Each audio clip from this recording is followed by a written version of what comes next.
and are just some of the words that you may hear in today's podcast. Enjoy!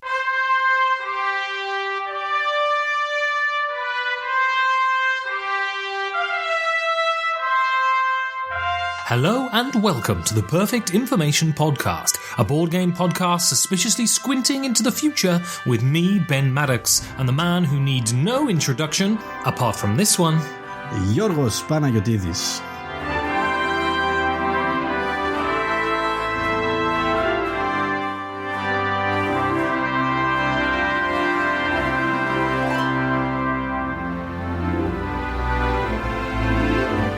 ...2017, Georgios. Yes, 2017-year-old. Wait, what?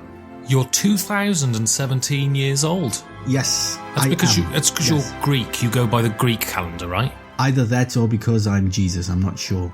Well, you've got the beard. I do have the beard, that is true. And you're hippie. And I'm kind of hippy-dippy, yeah. And you've got an aspect of your personality that desires to take flaming swords to sinners. Yes, but doesn't everyone? No, not me. Really? I like sinners. Really? Yes, I like to hang around with sinners. You're more likely to have fun if you're hanging around with sinners. I think you're more likely to feel better about yourself if you hang around with sinners, because you always can look down on them. I don't look down on sinners. Sin is where it is, Georgios. Sin? Yeah, lust. Well, lust isn't so much a sin as it is an overabundance of chemicals. Gluttony. Our underabundance of self-control. Envy. Envy is just people being dicks. I'm looking at my Kickstarter I've just received for the others, you see. I know. And I'm just going through the sins. I know. I'm just basically telling you most of them aren't sins. Tying it in, Georgios. I'm tying it in. No, now that is a sin. I don't think, BDSM is healthy. It is. I mean, the amount of exercise you get. Oh, yeah, good point. It makes me very flexible, and my wince reaction is almost gone now.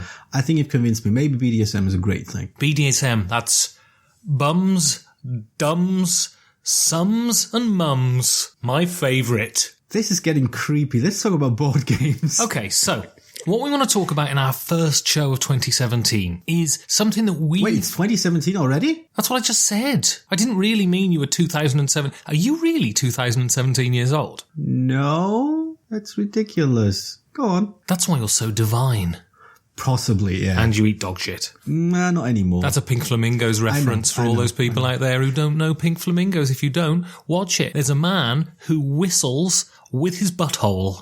Pink Flamingos. Well, while I do appreciate you pushing Pink Flamingos, I'm not quite sure you need to explain the reference.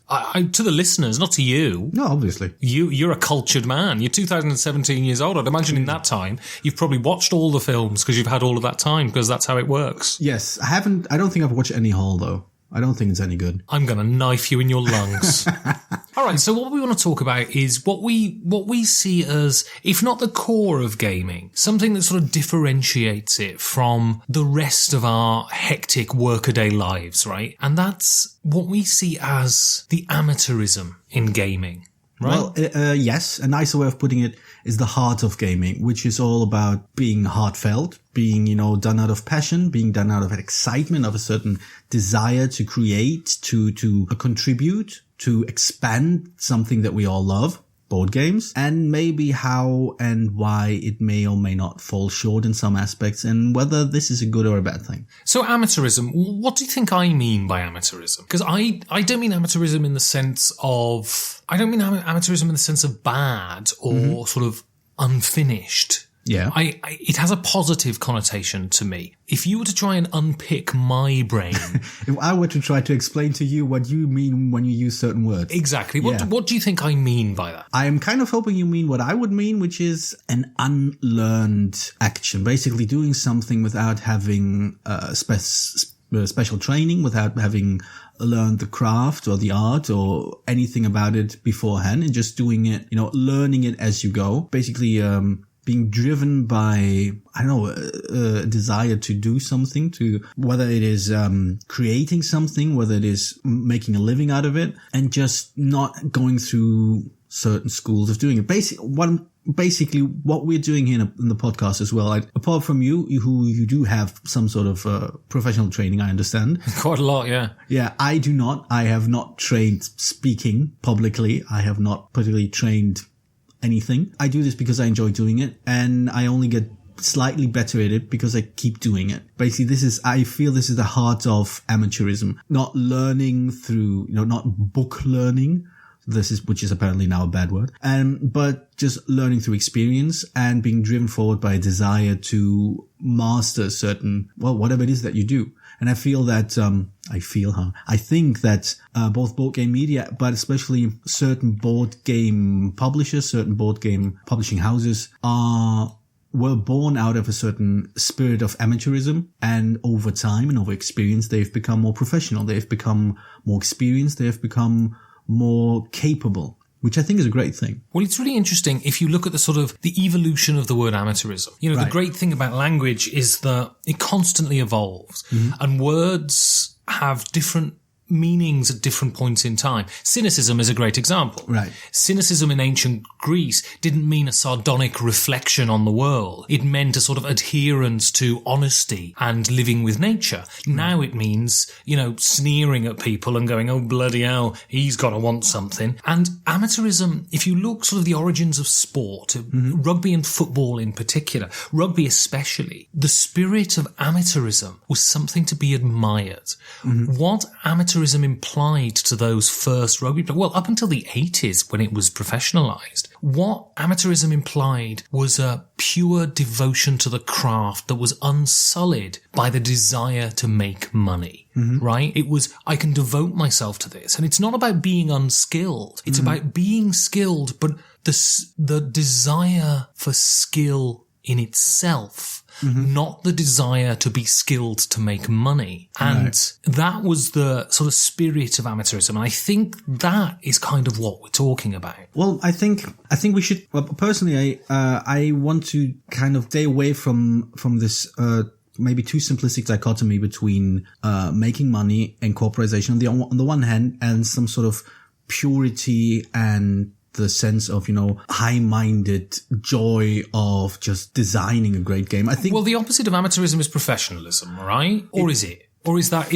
the wrong opposite to draw? I'm not sure. I think those are two different fields that can overlap, and I think those things. What stops an amateur being an amateur? I think at some point they can live off of what they do. Well, that's professionalism. So that's but professionalism kills amateurism then. Not necessarily, because what you've just said by your argument. No, the argument basically is that, but let's pick up your argument, because your argument seems to be that doing it for one reason and not the other.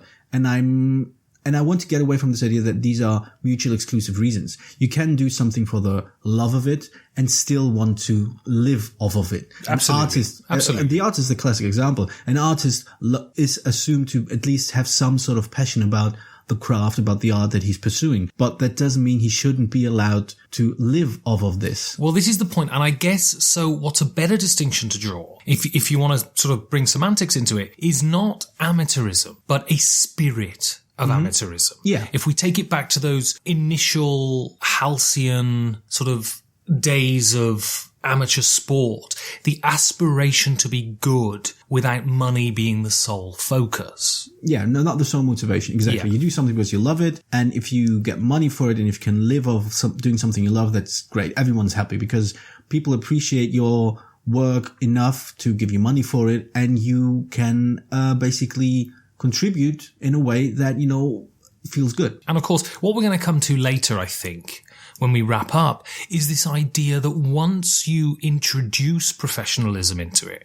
once you introduce money into it, does that then sully the pure spirit?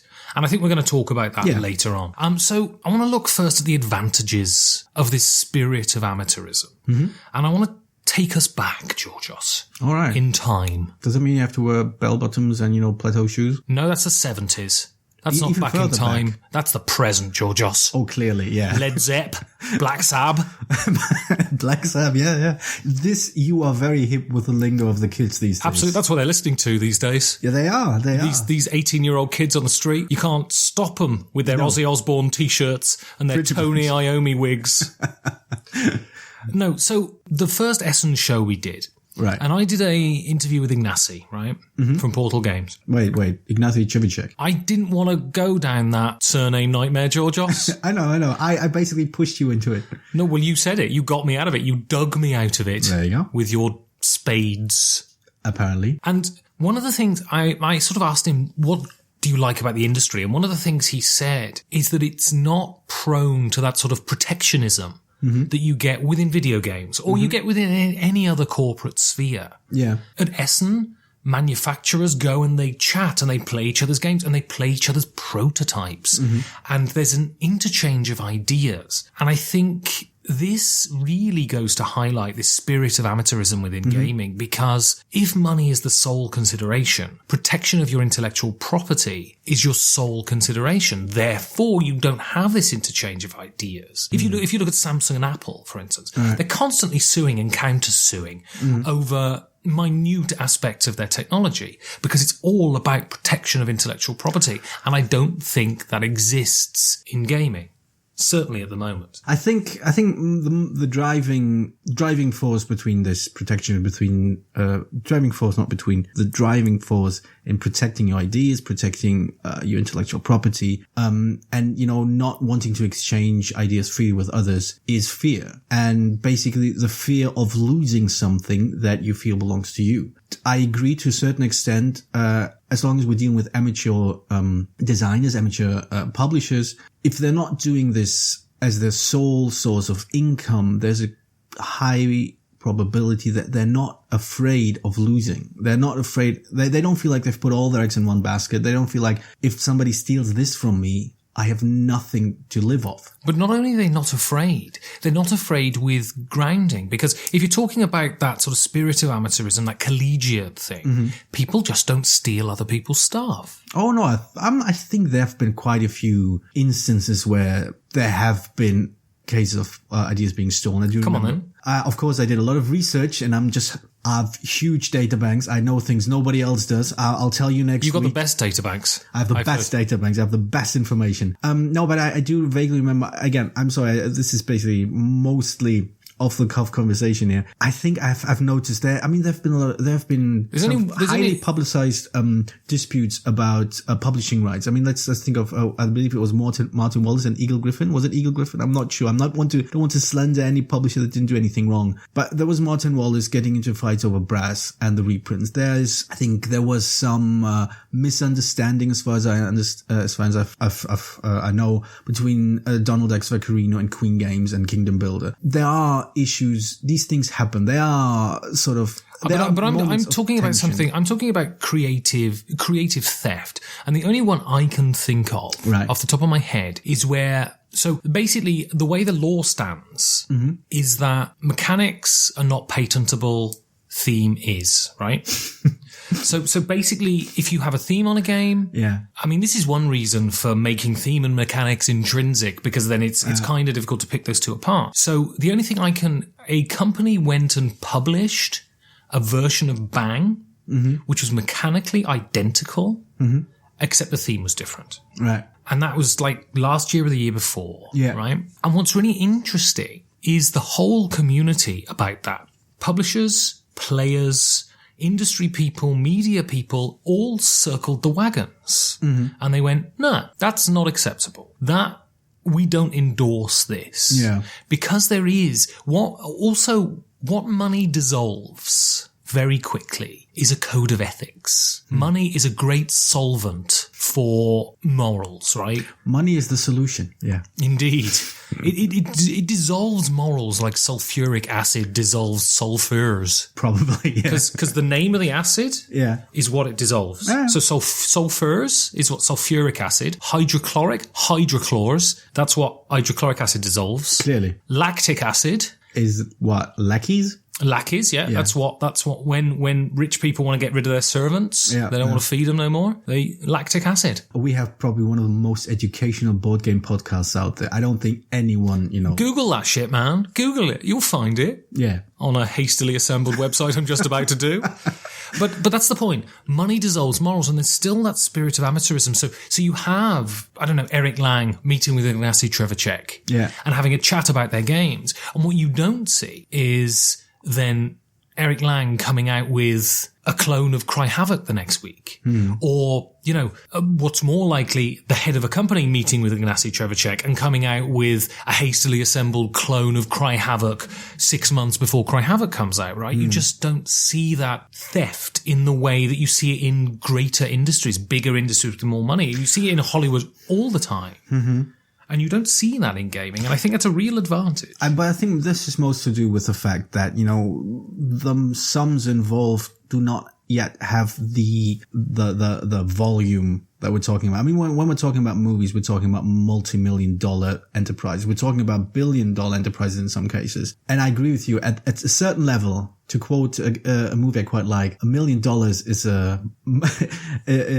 a motive with a universal adapter on it. At some point, if we are going to talk about board games and talk about $1 million projects, multi-million-dollar projects, I have no doubt we will see lots of harshness happening. Well, this is the interesting thing as we're talking about amateurism. Another aspect is quite literally the industry doesn't deal in the figures that other industries do. Well, at least as far as we know. I mean, to be honest, I don't know how much profit individual releases make, how much is considered is decent profit, how much is a great success, how much is a mind-blowing success. Now, I'm willing to be contradicted by any listeners here who want to contradict me. Yeah.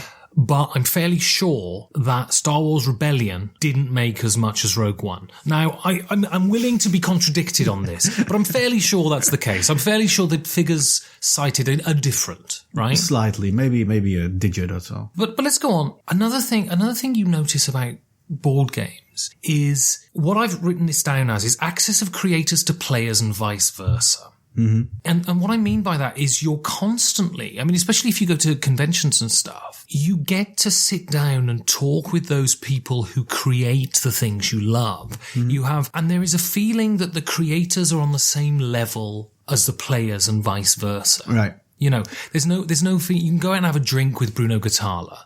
Yeah. And there's not so much, there is a little bit, but there's not so much of a star culture, right? Yeah, possibly. I think Are you just here to disagree with literally everything I say when it's obvious that it's right? No, you're convinced it's right. That's not the same as Come on then, right. come on then, Mr. Disagree. I think it comes down to the fact that, well, like we said before, most people are driven by a passion for the hobby, a joy of play, of tinkering with designs, and coming up with their own designs. And this is something that people share regardless of whether they make money off of games or whether they just, enjoy them as a hobby, whether it's their main source of income or maybe it's their main source of outcome. This is something that unites them. I think this is something that you find in some tech industries as well. Although, again, due to money, they have a very, very strong strata of highly business-oriented people and slightly tech-oriented people. The old Jobs-Wozniak split, so to speak. I think I agree with you that insofar that this united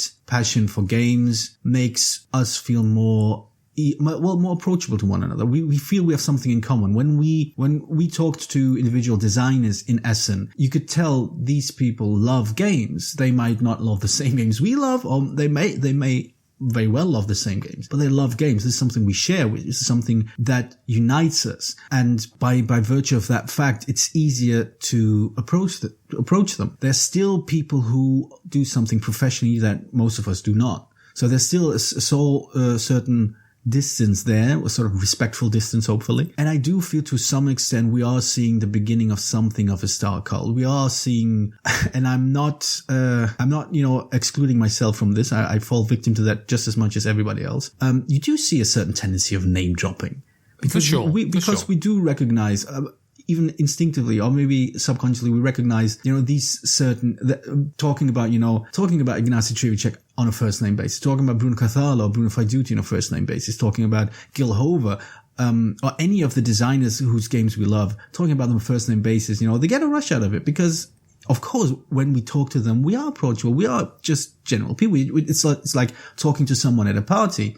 You're not going to talk about I talked to Mr. Hover at this party. You talk to Gil. And I think you do see something of a sort of slow-started, sort of slowly growing out of this hobby. You do have a level of gamers, you do have a level of designers, and then you have the publishers, whereas the publishers are, for now at least, this spectre in the background, which doesn't really have much of an identity. What we focus on right now, which is the right thing, I think. Possibly, yeah. I believe the artists should be at the forefront, and the people who facilitate their art should be at the back. I mean, it is what it is. Yeah, possibly. Yeah, I think we do see, but we have these areas, and I think to some extent we also are starting to see a certain amount of name dropping with people who are present in the board game media. People talk about seeing Tom Vassell at conventions. People talk about seeing Eric Zimmerman or the Dice Crew, Rado, exactly. I mean, you do see people mention, and they do have a certain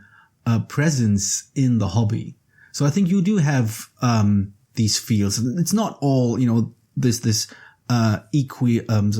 what's the word I'm looking for? Egalitarian plane of we're just gamers and some people happen to do this. We do have a certain slight structure, and I think it's going to grow stronger over time as the hobby expands, as media might become more professional, and as games might become more professional. What's really interesting, though, is actually when you're talking about amateurism, when it comes to game designers, most of them are amateurs.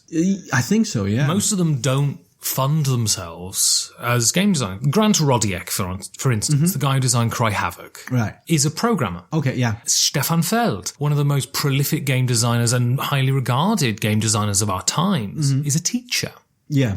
I realized why Uwe Rosenberg is a full-time game designer now the other day, because I watched something, I think it might have been the Dice Tower. There's a 25th anniversary of Bonanza edition. Yeah. It sold over 2 million copies, Bonanza. That's why Uwe Rosenberg is a professional game designer, because he's made millions from Bonanza. Maybe, yeah. But, and this is, at the moment, it's still what you don't have in the game industry, which is really interesting. I think Plaid Hat do it, and Fantasy Flight do it, obviously. What you don't have is contracted sort of staff designers. They still sort of, Portal is different because it's kind of Ignac's company and he's designer and publisher at the same time. But you don't have like a newspaper has staff writers and freelance writers, right? Yeah. Board game companies haven't developed to that point yet. Yeah. So Stronghold doesn't have their staff designers. Yeah. Even though Jeff Engelstein probably is the closest to that with Stronghold, he's still a freelance designer who's submitting designs to Stephen Bonacore, Yeah. And that's interesting. It's only the really big companies that have that. And so most game designers do it as a second career, do it as a hobby. And I think that permeates through in their reactions to the people who consume their art, right? Oh, yeah. And so they don't see themselves because this furore hasn't developed around the cult of the personality to the extent that it has in other industries. They don't have that attitude because they're not fed that need to have that attitude. Yeah, possibly. Yeah, you don't have this. Yeah, you probably don't have people blowing what's the term? Smoke up their derrieres. Indeed. To just get them to design a game for them. Yeah, you have designers who have this idea, who shop the idea around to publishers, and if the publishers feel like, yes, we can sell this game, this is a solid game that fits into our lineup, they have a contract, and if they don't, they don't. I'm actually mostly reminded of the corporate, or at least the business structure of traditional publishing houses publishing books and stuff like that. I think this is the closest model we have to think of board game designs, right? And board game design companies. I think you have some some publishing houses that have their writers or the designers that they know, right, in X years we expect another game from you, effectively like a hired designer, and you might be willing to sort of help out on other designs we have. And you have most publishing houses who just look out for new writers, new designers, and if they find something great, they buy that book or that game off of them. Yeah, I think for me, another aspect to the amateurism that I love is it's so different to the rest of our lives. Our lives have been commodified and priced, and everything we do has that sort of corporate sheen now. From the health insurance we have to the breakfast cereal. Not anymore. Right. Or the breakfast cereal we eat. Everything is a product. That's why I always balk a little when people talk about games as products, because I appreciate that's what they are. I don't see books as products, games as products. I see certain films as products, and they're the ones that all of you men in your late 30s and mid 40s who love men in spandex with guns and shieldy wieldies that are completely obsessed about and have serious conversations about in pubs need to sort it out. They are products. They're for consuming and shitting out your bum. Go and watch a proper movie. But anyway, I don't like to see board games being talked of as products because I see them as something else. I see them as art. I see them as the gateway to enjoyment. And I like that aspect about board games, that it takes me away from that commodification of my life. Yeah, I don't quite share that view. This surprises me. Yes, because you're very, very hesitant to accept other viewpoints. No, but... How dare you? I've got a friend of mine who likes a lot of Breitbart posts on Facebook. Well, there you go. No, I think, again, I'm far more willing to see a merging of...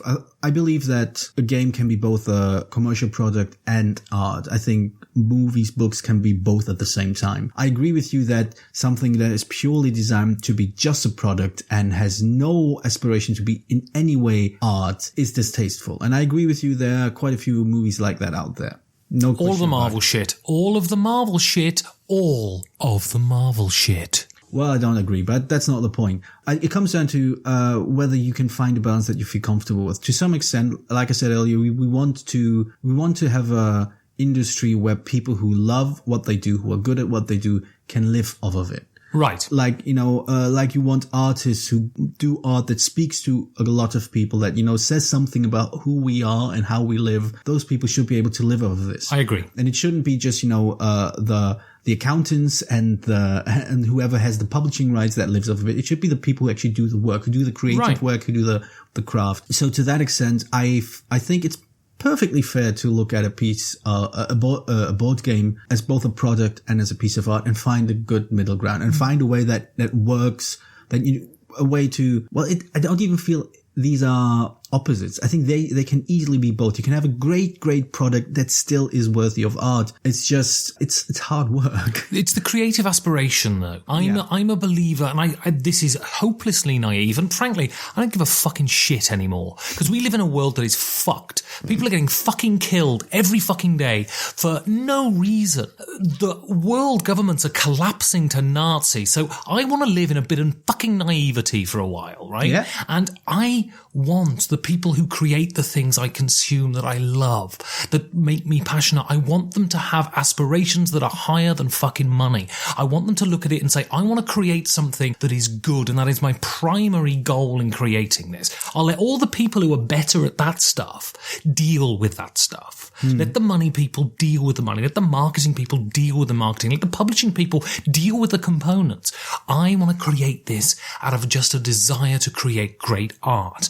And yes, it's naive. And yes, especially in something as skeleton and unpopulated as the board game industry, designer has to be marketer, has to be component designer at the same time. But I just have a real desire for artists to be allowed to be artists, and the lack of pursuit of money, or no, I think the reason we're disagreeing is because I'm not explaining myself very well. Fundamentally, I believe that the primary goal of art shouldn't be the pursuit of money. And that's what I'm talking about. The primary goal should be the pursuit of art. Money should be a nice benefit. Oh yeah, sure. I can go along with that. I think most people want to do good work. I think most people have this desire to not be shit at what they do. And I think when people inevitably are ground down by bad experiences or bad circumstances, that's when they give up. That's when they start putting out subpar products, when they stop caring, whether it's art, whether it's being whatever it is that people do at their job. So I think most people want to do a good game. Even people who fail at producing a great game and just end up with a mediocre game, even if it's fully in their control, if it's not out of their hands, maybe because they had issues with the production, they had issues with getting the game out in time, they had issues putting a good rulebook together. Sometimes it just doesn't work out. But I still think, and maybe this is naive, I'm convinced that everyone who's in the board game industry wants to do something good. Whatever it is, they want to do, even if it's just a product, if it's not art, they still want to do a good product.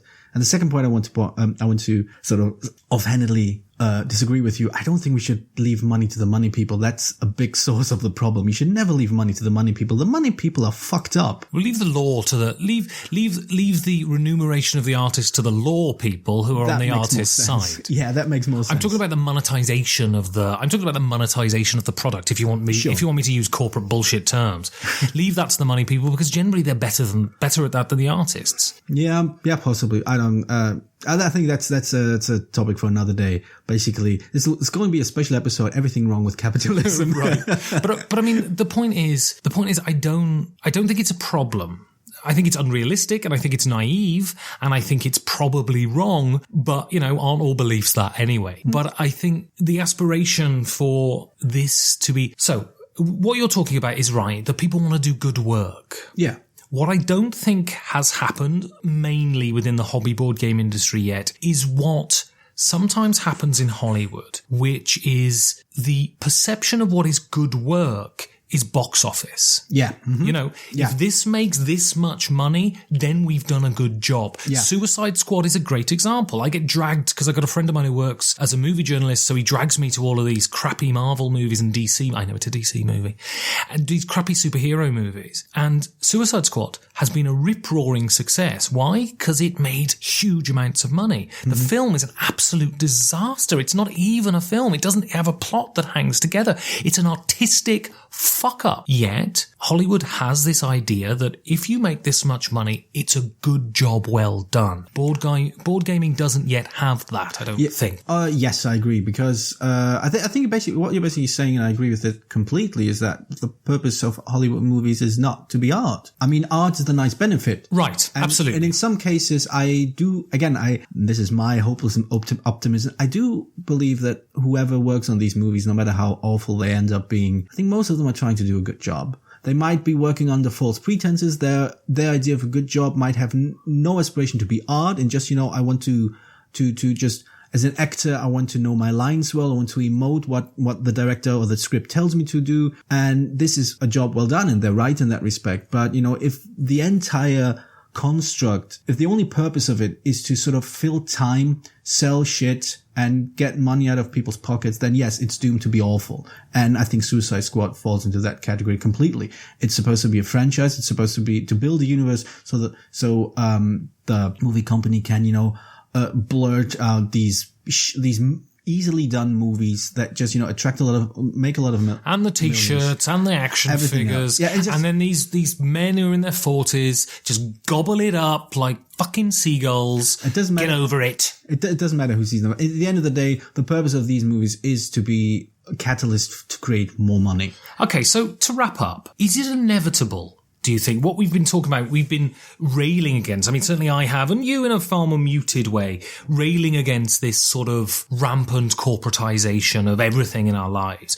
And part of what we think we're trying to say is that board gaming isn't there yet. Mm-hmm. Is it inevitable that board gaming will hit that point at some point? I don't think so. No, I think the reason why we see this rampant corporatism, this rampant idea of do something to create more money than we already have, is because we're talking about numbers that far exceed the imagination of ordinary people like you and me. So you don't think board games will ever hit a sort of critical mass where it just goes super mainstream? Yes, I don't think it will. I'm happy to be wrong, though I'm not. Maybe not in this case. I don't think board games will ever be big enough, will ever be moneyed enough to ever end up as a hollow-eyed and dead as the corporate Hollywood mainstream that people love to shit on. I don't think that will actually happen. We'll always have small independent publishers, like we occasionally still have small independent movie makers. I mean, to some extent, even the YouTube generation is a way of certain people just, find a new venue, a new audience, a new way of telling stories. Even if personally I think most of them are shit, but it's neither here nor there. I think it is a new way of people to reach out to an audience that might be interested in this form of audiovisual storytelling, even if it's just 10-minute clips of talking into a camera and telling them how to apply their makeup. But there's all ways of, communicating, of producing cultural content. And I think this is true of board games as well, producing cultural content. And I think I really don't see a way of board games becoming big enough to be swallowed up to such an extent by just, capitalist interest the way blockbuster movies have. Yeah, I think it's interesting. I think what hasn't developed within the hobby board game industry, because it has been indie, whatever that word means now, it's sort of the whole industry is an indie industry. Yeah. So what you haven't seen is that demarcation like you see in movies, where you have indie movies and mainstream movies. Right. I mean, I guess you have mass market games and hobby games, but we don't even think about mass market games, right? Yeah, I think this is the key. I think you're hitting a very important point.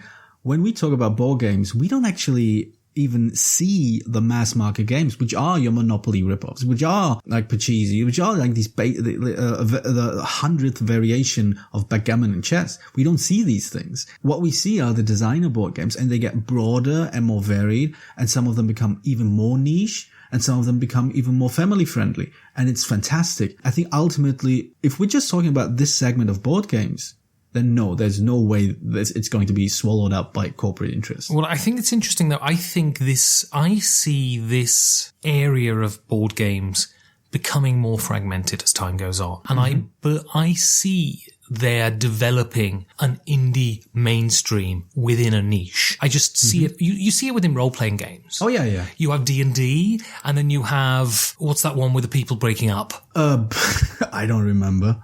There's so many of them. But, you have the indie games and you have the mainstream games, and the indie gamers go, oh, it's terrible. I think that will happen in board gaming. Possibly, yeah. And you see it more and more with, Asmodee branching out so much. Yeah. I just hope that because essentially what they are now is the guardian of the hobby board game market, because they own so many big companies now. My hope is that they're good and decent guardians, and they keep the spirit of what makes this hobby so vibrant alive. Yeah. And with corporatization, that's always a worry they don't, but I would say at the moment, they're doing a pretty good job. Oh yeah, I agree. I think from what I've heard, if you listen to the interview I did with Maddox, I forgot his name, unfortunately. Bob. The classic French name Bob. Yeah. But he basically spoke about their interaction with the people at Asmodee, and it was trust-based. They had faith that the people they're dealing with at Asmodee was just invested in the hobby, and were coming out of this passionate amateur hobby as they themselves did. So to some extent, I am a little calmer about the prospect of Asmodee spreading out. I want to go back to this idea of comparing to role-playing games, because you have to keep in mind, role-playing games, the big split into indie came in the 90s. Right. And it came with a fairly successful big horror game, Vampire. Yeah. And then it splits up into smaller, even more obscure, and more obscure seems sort of diminishing. I want to say more innovative, more strange and idiosyncratic. Iconoclastic. Yes. Kind of games and ideas, and that's great. But I haven't actually looked at the indie scene for quite a while now, so I may be completely wrong. But I think there's still there. You have a certain spread there, and I think there's a good chance that we'll see something similar in board games. We might see a big breakout success that completely breaks with the orthodoxy of board games, becomes a huge success, a huge influx of new gamers, even more so than now.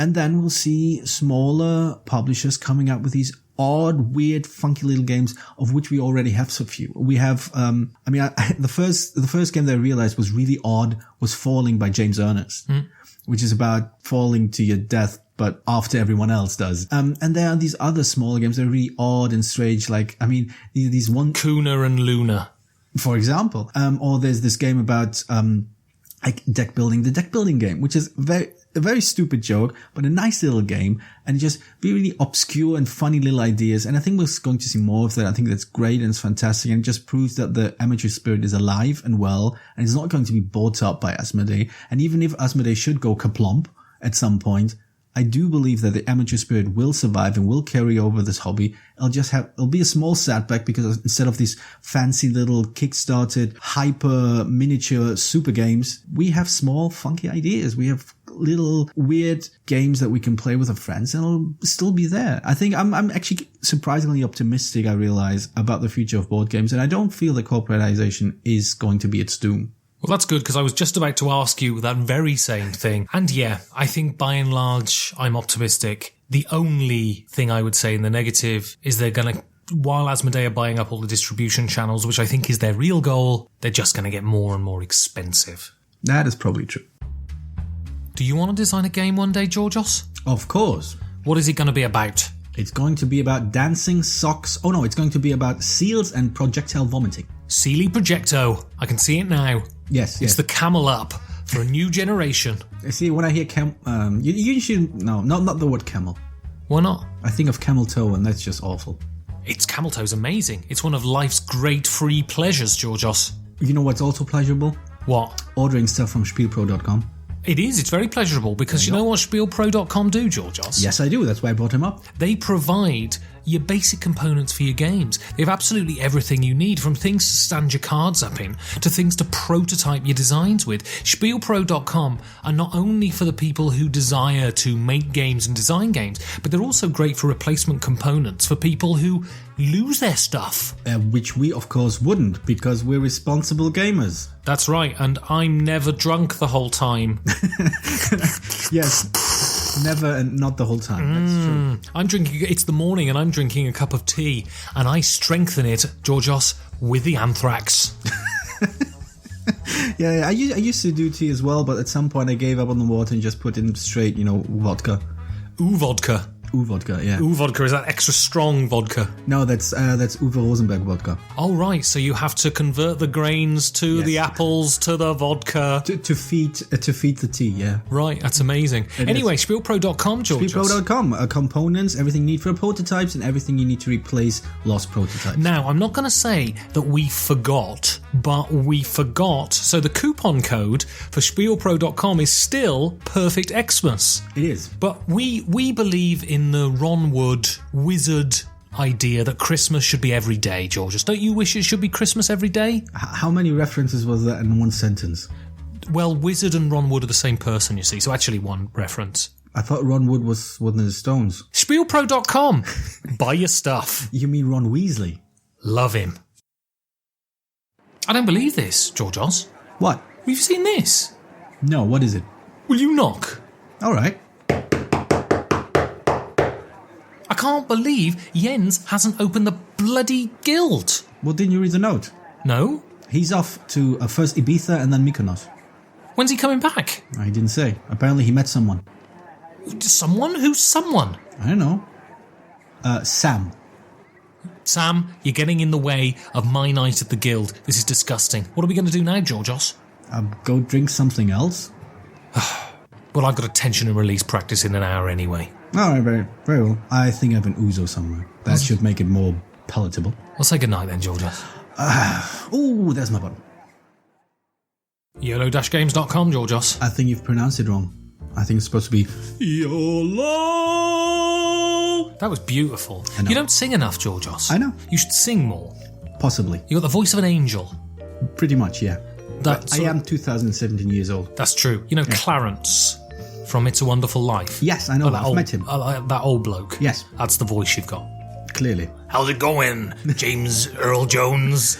It's not James Earl Jones. No, it's not James. I don't know people's names, Georgios. You do not know. But YOLO-games.com, they are the premier discount board game retailer on your internets in Europe and maybe the rest of the world, Georgios. And Maybe. they sells the games. What game would you like to highlight this week's? I would like to highlight a very fun game called Betrayal at the House on the Hill. I've heard of that. It is essentially a party game. Don't let the setup fool you. It's very silly. Half point through the game, the game splits into two camps. Now the players split into two camps. One betrayer, who's the evil guy, might be the house trying to kill everyone, might be some sort of ex-murderer, might be an alien. I have no idea. There's a bunch of scenarios that are randomly generated. A cat, killer cat, and everybody else gets a secret objective to win the game. And usually the two camps do not know what they're trying to achieve, but weird things happen. There's player elimination usually, which and it's very, very silly, very, very funny, thematic, very Ameritrashy in the classic sense that you roll, that's random and you roll dice and things happen. But it's actually good fun. I've been told that some of the scenarios that you might end up with are very, very annoying, riddled with errors. But if you hit a great one, like I did last time I played it, where I was the sole survivor with my trusted dog while the house was trying to also send us all into a hell dimension, I literally won the game on the very, very last die roll with my trusted dog and returned home safely. That was very, very funny, to me at least, because everybody else was dead. Well, how much should I be giving out for this work of art, Georgios? This work of art could be yours for only 35 euros. That's nothing, Georgios. It's not almost no money at all. Well, it is 35 euros, but there's lots of 35 euros that are, if not well spent, at least, a fun way to spend 35 euros. Absolutely, and I would recommend you go on. It's 67 MSRP. 67.9 and Ninington, and for only $51.99 you can buy Clank, the deck building game, which is the new hot deck builder, which is like a dungeon crawler, but it's a deck building dungeon crawler. And you put Clank cards into your deck and their noise, which might rouse the monsters inside the dungeon when you play them and that. So it's basically like that scene in The Lord of the Rings, The Fellowship of the Ring, when Pippin drops something into the well and all of a sudden the orc hordes come. Do I look like a nerd to you? You know exactly which scene I'm talking about. YOLO-games.com.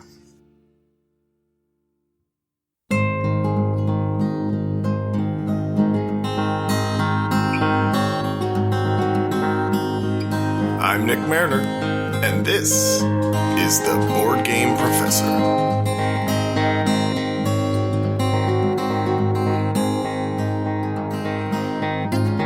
Hello, everyone, and Happy New Year! We made it! It's 2017. I hope you joined me at whatever your midnight was on January 1st, and instead of shouting Happy New Year, looking backward and calling out a great big go fuck yourself to 2016. There's this idea we have, a hope I suppose you could call it, that now that the calendar has rolled over, things will hopefully get better. That's silly, of course. One rotation of the Earth isn't going to do anything to change anything. But there's something splendid about the change of the year, something ineffably reinvigorating.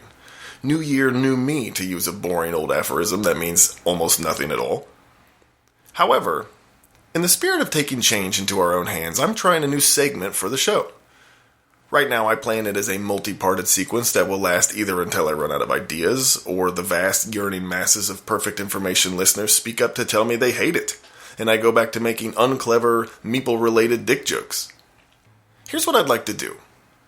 In one of the last segments of 2016, I called for a more nuanced, critical class of board game discussions. Something that goes beyond run-throughs and reviews and unboxings. So I want to use my time on the show to try something in this vein and see how it goes. See, I've had a lot of jobs in my adult life. But the primary one as a professional has been teaching. Starting as a high school history teacher, then a community college history professor, splashing back in and out of high schools periodically, and then as a professor of education, teaching other people how to be hopefully better teachers than I ever was, and writing papers on pop culture studies. Seriously, I got paid to watch slasher movies and read comic books, and my dad never believed me. I've tossed around the idea of talking about how to take this experience and talk about using board games in the classroom, but the truth is I really haven't done that a lot in the 15 years of teaching. So most of what I'd be talking about would be strictly theoretical. But I do think there are many, many board games that could still be used to access academic subjects for anyone who's interested in learning a new thing or two, while using their favorite pastime as a primary reference point. What kind of pop culture scholar would I be if I didn't think board games were just as useful for analysis as the half-dozen sorority house massacre movies I watched that were definitely for a conference paper and also definitely got me put on somebody's watch list? Across the next however many episodes, I'll be picking a game or a cluster of games to dive into a unique concept across history, sociology, critical theory, literary studies, or whatever to do the thing I do and, well, teach stuff. For my inaugural attempt at this segment, I've chosen the very game that got me thinking about this concept in the first place. Lewis and Clark from Ludonot Games. Lewis and Clark is one part race game, one part multi-use card game, and one part resource management contest. And it's worth giving a special mention to Vincent Dutrait's absolutely wonderful art. Each player at the table assembles a deck that makes up one party competing to be the first explorers funded by the United States government to reach the Pacific Ocean. On every turn, the player is required to take one action by playing a card from their hand, representing a member of the expedition party capable of contributing a resource or a unique ability. None of the cards may be played without also being powered by other cards in hand or by using any of the Indian meeples gained throughout play. Here's how that works. Let's say the player wants to generate wood to later trade in to make a canoe. She would place the Thomas P. Howard card in her tableau, the lumberjack of her party. However, no card carries its own inherent power, so it needs to be given a strength of 1, 2, or 3 by using the backside of another card, which depicts 1, 2, or 3 Indian symbols, and adding other Indian meeples if there's room. Or the player can use only Indian meeples, so long as the final strength of the card is between 1 and 3. After determining the strength, the player gets to take the action depicted on the card that many times. This is true for all cards that might be gathered in the game. And when calculating the resources gained for the 4 cards that produce primary resources, the player also adds the number of symbols of that color in her tableau and the tableaus of her adjacent players, and multiplies it by the strength she gave the card and takes that many tokens into her boat's holding area. So, math. Less complicated than I made it sound after a couple rounds. Alternatively, a player can take an action by, instead of playing and powering a card, placing one of her Indian meeples onto one of the various spaces on the main board and activating its action, which also produces or exchanges resources and activates other abilities that advance the expedition. Along with taking the required action for a turn, the player is also able to recruit new expedition members from a display on the main board by paying for them and increasing costs, and or making camp along the path, which brings all cards back into the player's hand and sets a firm position along the river to mark the total advancement of travel up to that point. The first player to successfully travel up the Missouri River and across the mountains to establish camp anywhere past Fort Clatsop on the Pacific coast is the winner of the game and the only party history will remember. There are obviously a great many other rules and considerations I haven't yet mentioned, but I got the basics fleshed out enough to draw some connections, I think. So there's plenty of learning to be drawn from Lewis and Clark. If you were, say, an 11th grade U.S. history teacher, the game's rulebook includes a little historical blurb on every single character one might encounter on every card, so you could play the game in conjunction with the unit of westward expansion and assign groups the task of picking one or some of the expedition members and researching more deeply. Also, you should show Almost Heroes with Chris Farley and Matthew Perry, if for no other reason that it is a tragically underloved comedy and Eugene Levy is everything. But for our purposes here, let's see if we can't dig a little deeper. Lewis and Clark is a fantastic game. It's definitely one of the 30 or so games that make up my top 10 games, and if I thought long and hard about it, I think it might actually be in the top 10 of the top 10. What I find so fascinating in the design of the game is the use of the Indian meeples for committing actions and activating abilities, because it allows us to really think deeply about the social organism of the game and the historical era it represents. Surely there's an open critique of the little red Indian meeples cut particularly to hold a single feather in their headband. Vine Deloria Jr. wrote in one of his most famous treatises, Custer Died for Your Sins, that one of the greatest burdens of the American Indian is to be crystallized in time, so to speak, that our depictions of and regard for our indigenous population stops somewhere around mid-19th century and quarantines them in primitivity. Surely the game can be forgiven this particular sin, as it is, in fact, a game set in 1804, but holy shit, they could have picked literally any other color for the Indian meeples than that dark red shade with a long, painful history of racial marginalization here in the States. The designer, artist, and publisher are French, so I'll give them a benefit of the doubt here. I wouldn't necessarily give the high school homecoming committee in central Illinois who thinks let's send them on a trail of tears is a good banner for the pregame parade when playing a rival school with an Indian mascot. The history in the United States, with the many indigenous nations who lived here before European exploration and settlement, is not a pretty one. Despite the glossing over of it in our K-12 curricula for the most part, we have plenty of work out there documenting what amounts to a mass cultural genocide, first through conquest, then through law and education. Footnote for further reading, Howard Zinn's People History of the United States and Dennis Banks' Ojibwa Warrior. But around the early 90s, historians began deepening our understanding of Indian history in North America by moving them away from passive victims of conquering invaders, of course that still happened, and looking at the many ways indigenous peoples interacted with European settlers and actively formed the processes of interaction and expansion on the continent. And these are the insights that Lewis and Clark, the board game, can help us more directly understand. In 1991, historian Richard White published a seminal book called The Middle Ground, which was the first major work to advance this idea that Indian history could be more complicated than conquest and victimhood. By looking at the area that now makes up the Midwestern United States and the settlement of the French on the continent, he pointed out that in areas where pioneers sought trade and basic monetary gains through hunting and trapping, neither Indians nor Europeans had the strength to achieve all needs through overt force. What came out the other end, what was produced in the middle ground of cultural interaction, was a series of mutually beneficial practices, exchanges, and rituals that required the two sides honor the other systems and ideas and forge new artifacts of culture. Syncretism is the shorthand word for this. The reason this interpretation is meaningful is because it gives indigenous peoples agency in the telling of North American history.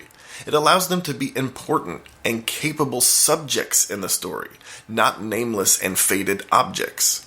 In other words, history wasn't an inevitable result done to the American Indian. For some time, they were vital and vibrant creators of our story, a narrative which also makes their eventual defeat by the growing U.S. government even more tragic. Lewis and Clark lives in this celebration of the indigenous role in creating the American story.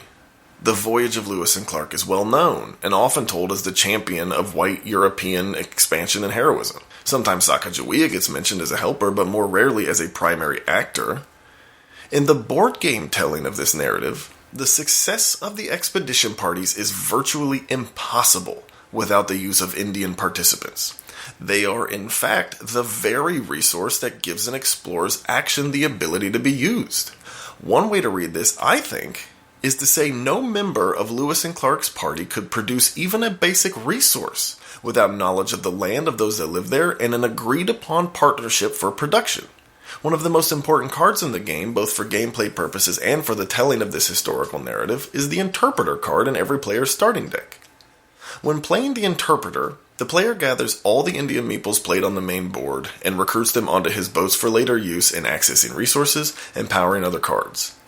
In her essay, A Friend to Go Between Them, Nancy Hagedorn wrote that interpreters during this historical era acted as cultural brokers, essentially charged with creating a level of meaning between two groups that required not only a deep understanding of the two languages, but also the cultural systems and practices as well.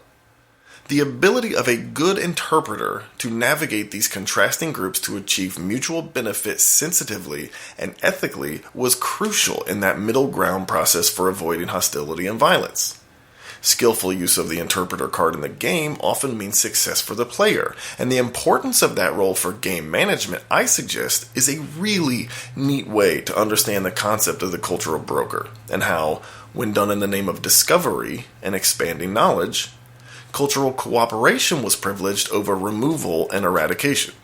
This wasn't an era without conflict, and certainly it led immediately to one of mass violence.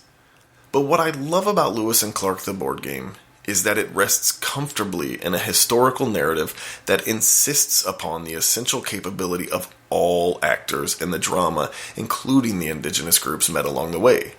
It's a wonderful story to tell, and a critical way to think about U.S. history and culture, and if you'll give it a chance, a great board game to play. I'm Nick Mariner, on Twitter at The Good Mariner, and my board game blog is iCallYellow at iCallYellow.com. Thanks for listening.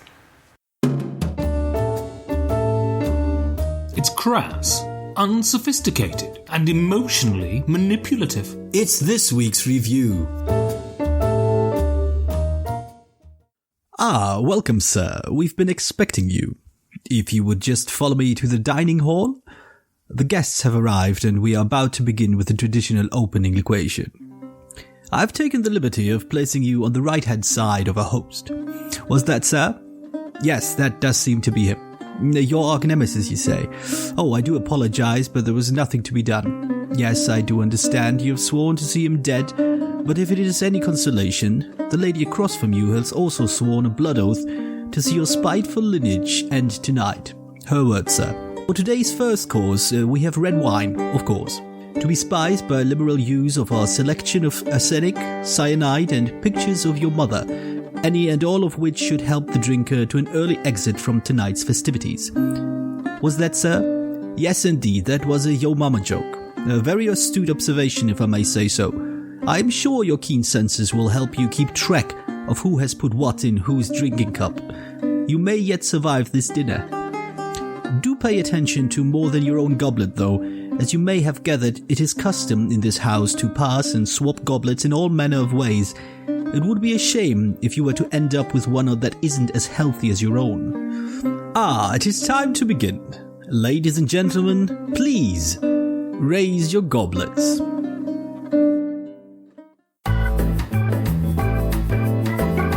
Yeah, skip to the end. It's the one-sentence review. Vibrant, intoxicating, and certainly attention-grabbing, but with so much randomness, you could be drinking a precocious vintage one day and dirty dishwater the next. Not every game can be fulfilling, rewarding, and a fountain of hilarious moments, but it should aspire to be more than forgettable, which Raise Your Goblets barely manages to be.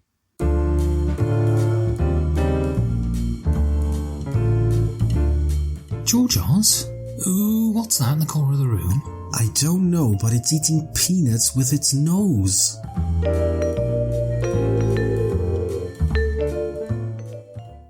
So, Georgios. Yes, Ben. I'm surprised with this banqueting table and all of these raucous guests that they could actually fit an elephant into this room, but such is the decadence of medieval courts. So, what would you say the elephant in the room is with this game? I think it might be a little bit meta, but I think it's quite obvious that Raise Your Goblets is a party game. So as such, I think people are willing to give this game far more leeway, and I do kind of wonder if that is justified. If it's fair, why party games should be held up to a different standard as to what we expect from them. The party games can be trivial and frivolous and not deliver much, but it's apparently fine because they're just party games. And I think do you think that to be true then, that party games are held to a lower standard than other games? I think so, yeah. I think two things come to mind when people talk about party games. One of them, well, at least it's over quickly, which I always think is damning with faint praise.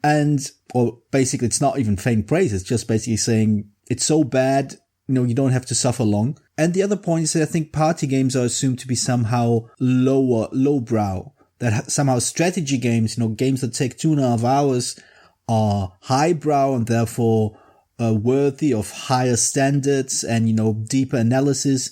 And party games are just, parlor games. So basically something you do while you get drunk. Yeah, well, the thing is, I think with party games is it's all about accessibility, right? So we think that the thing is as well, there is within a niche hobby that we have. We spoke about this in the topic, right? We were talking about, you have mass market games, and then you have what we're into, which is you're instantly sort of the indie people, even if you're buying Asmodee games, right? So you have this thing of the real party game classics are already in the commercial arena. You've got Pictionary and you've got Telestrations that are actually really great, really good fun, really funny, which I think is the modus operandi of a party game, is to raise as much hilarity as possible.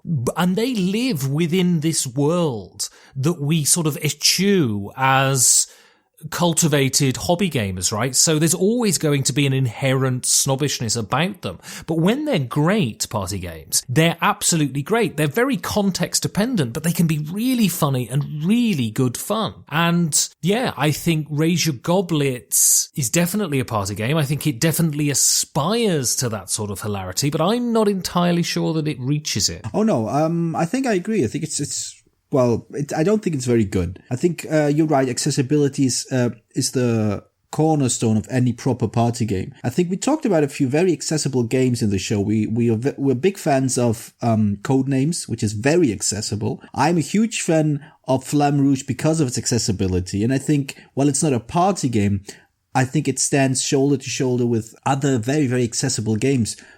Maybe not quite Telestrations level, but it's not far above it. And I feel that, it's been my experience basically that when talking to other gamers, the party games do get by with a lot less.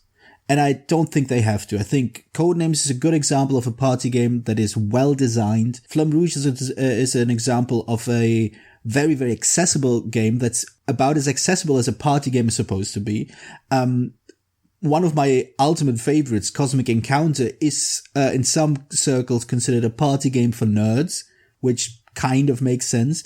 But all of them, they generate this hilarity that you mentioned. They generate the social atmosphere that invites laughter, that invites enjoyment, that invites people to just forget about complex, annoying stuff and just, dive into play, have fun, and just, let go, which I think to me is a hallmark of a good party game. The idea of, being in the moment, being, engaged in the game and not necessarily deeply challenged and lost in thought and just, strategizing all the time.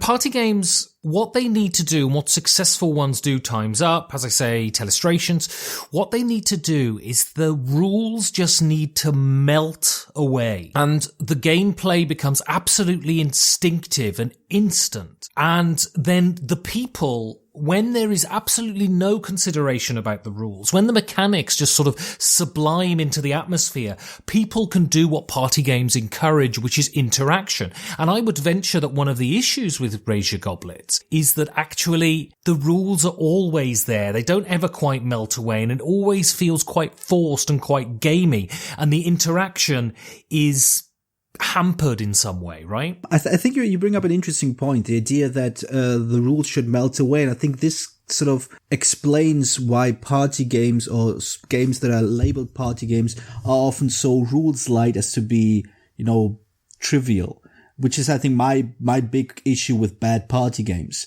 that the rules don't melt away. There's just not enough of them to play. And I feel that that Raise Your Goblets almost falls into that trap. I don't think that the rules are always present.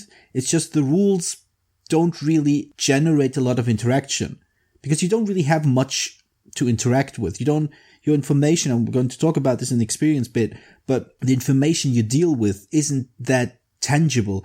Another game that I'm thinking of when I think of party games is One Night Ultimate Werewolf. And to some extent, I agree that the rules seem to melt away often. And the discussion, the debate, like who did what and when, is where the core of interaction happens. And in that case, the interaction maps nicely onto the rules, and you accuse, you deduce, you lie, you tell the truth, you try to read people. All of this sort of merges together to create a very enjoyable social experience that is a party game. And Raise Your Goblets, I don't think, achieves that. So, what did you think of my interactive, candid photo montage? Well, it was certainly an experience. So my experience of this game is one of frustrated disappointment. So that sounds really bad, but you open the box, you look at the components, and you read some of the special abilities. So basically the game's very easy. You get these goblets, and they're really sort of quite impressive plastic goblets. And you have wine, and you have poison, and you have antidote. And you need to have an equal amount of antidote and poison to not die. Then you get given another person, and you have to try and make sure they die at the end of the round. And then on your turn, you're able to drop things into cups. You're able to move cups. And this offers, especially when you look at it, this offers this potential of being really devious and funny and being able to focus on the person you're trying to kill and having this constant back and forth throughout the round where you know they're dead and then they're not, and they rescue themselves, and you know they're dead and then they're not, and they rescue themselves. But the problem is, I find with Raise Your Goblets, is too much is going on. It's not tight enough. It's very flabby. And in that case, you just do your actions and anything can happen, and that's not satisfying, right? Oh yeah, I think a lack of satisfaction is definitely what I took away from playing Raise Your Goblets, because most of it is, I think one of the comments, one of the players, when we play, I think 1 or 2 games of this together, and one of the players mentioned that they don't like those kind of games because you have to read people and these kind of social deduction games. And I felt that that Raise Your Goblets is nothing like a social deduction game. There's just not enough information available in the game to deduce anything at all. What it comes down to is that eventually, towards the end of the game, another comment mentioned that it's all very random. And I think that was, for me, the death knell for the game. Because random games, games that are defined by their randomness lose the gaming element. They become irrelevant. Your decisions become irrelevant because they are so easily affected by what everybody else does. And which is fine for a tiny little game that takes 10 minutes to play. But Raise Your Goblets follows a tradition that I first realized exists with a game that, as a game, is, I think, tighter, but does a similar thing to Raise Your Goblets in that it blows up a very, very small game, like basically a card game. I'm thinking of Abyss right now, which is basically a card game, blows it up to a huge box, with variant covers even, to sell you something that you're not actually getting. And Raise Your Goblets, I feel, promises a similar thing. It promises to be a devious game, as you said. It promises to be a clever manipulation of information, but really it's just dropping random bits into plastic cups and hoping you get the right one. And this is pretty much the amount of influence you have on the whole game. Right, well, the thing is, now, we sound like we're being really heavy on this game, and I guess we are. Now, I've played this a few times, and actually, to be honest, experience-wise, I've enjoyed it a great deal occasionally. I'll have occasional games of this that's a really good fun, and if you're playing with people who aren't really gamers, or you need something that's just going to wow you for 40 minutes, this is great. But the problem is, it's so unstructured that it doesn't legislate for good, consistent experiences. And at the same time, you get to the end, and a great party game, I guess what I'm trying to say is a great party game, you kind of abandon the scoring 5 minutes in. It stops being a game about points and it becomes a pure game about the experience. This falls between two stools for me, where you kind of want to win, but at the same time, you kind of want the experience. And you don't have enough control to be able to win, and the experience isn't just hilarious and engaging enough to just let the rules the scoring become unimportant. So what you have is this thing that's kind of okay, but not fantastic. I think the interesting thing is that, and I think that's the part where the game does this just simply disappoint, in that I can see that there's a certain kind of humor that the game can bring out of people. And that all hinges on hubris. If you have one player who's invested and, convinced that they will achieve their goal, then it's hilarious to see them struggle and fail or succeed. It really is funny. I vaguely remember one moment where this basically happened, where one player decided, right, I'm going to make sure that you on the other side, because you're my rival, I am making dead sure that you are going to die at the end of this turn. And then when eventually we empty the cups to figure out who's dead and who's alive, it's a funny moment. But it's only a funny moment because people were willing to invest themselves to make huge, boisterous claims about winning. And nothing in the game justifies these claims. If you're the kind of person who just generally likes to act that way at the gaming table, and it can be great fun, then I think this game you can make this game work. Making these great, absurd claims, how now you're going to get revenge on whoever killed you last term. That can be funny. But the game itself does not really bring out this behavior because, like I said, there's not enough information to make these loud claims. It's just a lot of very, sound and fury signifying nothing. Yeah, but it's that kind of thing. The reason I never got behind Masquerade, right, is just after 2 turns, you just don't know. And from then on, it's just an exercise in doing your actions until the game ends. And that's no fun.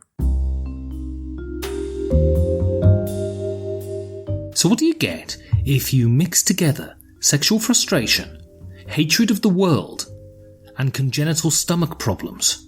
But basically you. That's design.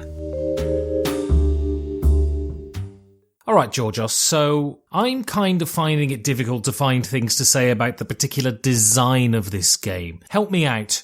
Be intelligento. I'll try. I wrote down one note about this game on the design bit, which is that I feel that the game is 40% mind games, it's 40% luck, and 20% deduction. What I mean is, it works only because there's some kind of groupthink going on. People are in sync about, whether intentionally or not, about what other players are likely to do or not to do. And on that level, if you get that kind of thinking going, the kind of groupthink going, I think that game can surprise you. But because there's just so few chances to gather information, and the information that you get is first of all, very difficult to keep track of. It's, second of all, constantly changing. Goblets swap owners. The contents of the goblets, like whether there's just how much poison, how much antidote is in there, can always change. You can never quite tell who's putting what into which goblet. And ultimately, you never know when the turn is going to end, because you never know who can call the end of the turn when they have run out of certain glass beads. It just becomes unpredictable to the point that you can't really amass any information. So when you said earlier that the rules are too flabby, I think this is really the biggest issue here. The rules do not give you enough information. They don't give you room to deduce anything. They don't give you chances to structure the turn in any way that helps you sort of infer what one player is doing or what somebody else is doing. You just know too little to make an educated guess. So what it comes down to is hoping to get into the mind of other players. And for those, and if that's what you're after, I think there are far better games out there that just do the same thing and don't feel so, well, what's the word? Ephemeral, useless, pointless. I mean, for me, the game is too long, but to make it any shorter would make it more unsatisfying. So what do? You can't cut around because you'd think, oh, this is much too short. But with the amount of rounds there are, it's too long. I think the special powers, the reason the special powers, so there are special powers that allow you to do certain things, and I think the reason the special powers don't work is because they complicate rules that aren't really there. And so they feel like a bolt-on, and they feel unengaging, and they don't. Special powers should make you feel special, and they don't. They feel like, oh God, there's not really enough of a game here. Let's whack some special powers in, and fingers crossed that'll spice things up. Well, you need to have the game there first, right? Right, yeah. And I think there's a reason there's not a lot of people are talking about this game, is because if you have the combination of a sort of very solid game with mind-blowing production values, people just don't stop talking about it. But you can't have one without the other. You just can't. And I think that's a reason this game isn't being spoken about, because the production values are off the scale. Yeah. But the game just ain't there. Playing this made me want to play. All right, Georgios, what did this game make you want to play? It made me want to play another game, and I'm going to sound like an awful hypocrite, that is admittedly also a very, very small game at the end of the day, in a very, very big box, but just gives me so much more to chew on, and that game is Cash and Guns. Now, I own the first edition, the original first edition with the black foam guns, not the kid-friendly orange foam guns. Again, it is not a very deep game. It is a very light game, but there are multiple layers to Cash and Guns that Raise Your Goblets is lacking. One, you have a far better structure of every turn, because you can see, all right, this is how much money is on the table.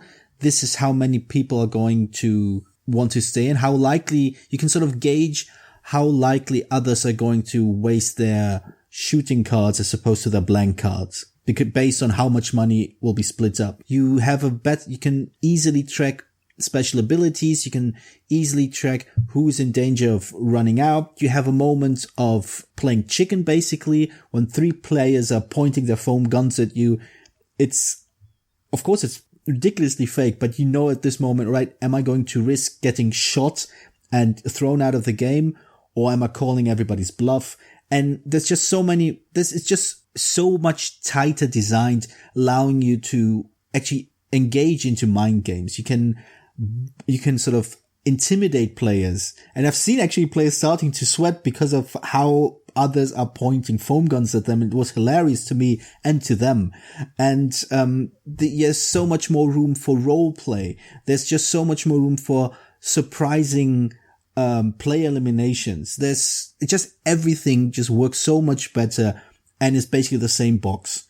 And I think the second edition does something very similar. I think 1 or 2 special rules have been removed and pushed into the expansion, but that's neither here nor there. But if I had the choice between Raise Your Goblets or Cash and Guns, I would always pick Cash and Guns. Now, the game that this makes me want to play is what this game wishes to be. It is the granddaddy of these subterfuge games. It is a game in which your decisions have real import and the design is incredibly strong. And I have never played a game of this I didn't enjoy, and I've played it a lot. It is one of my favourite games, and it's one of the first games I played when I got into modern board games, and that game is Citadels. Citadels is fantastic. Citadels has all of this doublethink. Who's got the assassin? Should I take the assassin? It's obvious that the architect is the strongest card here. Should I take it? Or do I know that this dickhead at the end of the table is going to kill me, even though he has no idea whatsoever which card I'm taking, because he knows me?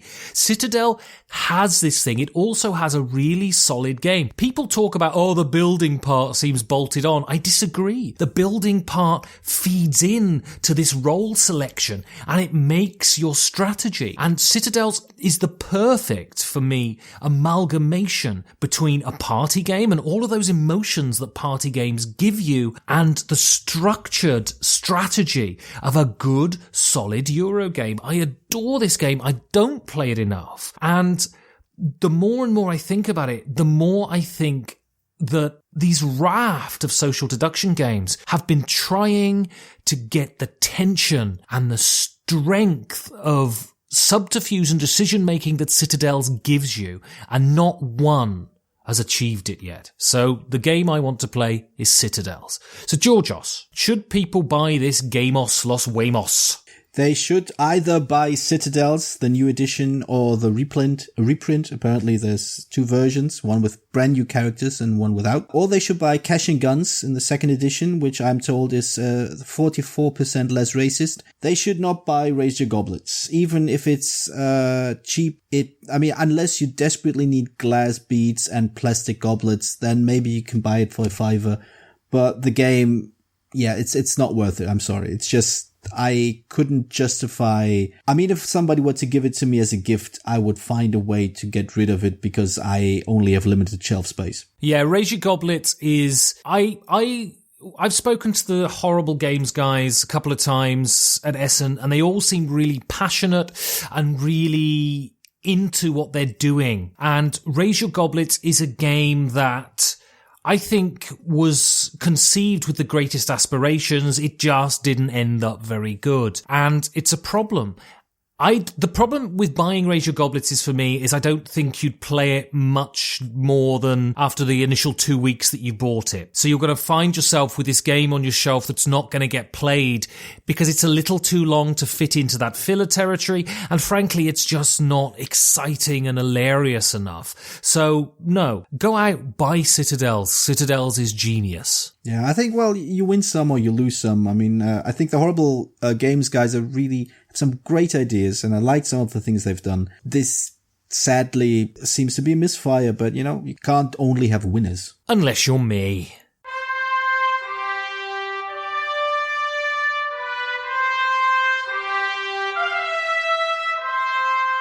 First show in the can 2017, Georgios. It is the first show, and we've made it. This is the end of the first show. You're quoting Jim Morrison again. I am. Well, why wouldn't I? Jim Morrison had great lines like, "This is the end," and "This is the end." I'm the Lizard King. It's nothing to do with boozing, is it, Jim? Nothing to do with the booze. If you're the Lizard King, is it a reference to cunnilingus? I think it's just he was fucking pissed the whole time.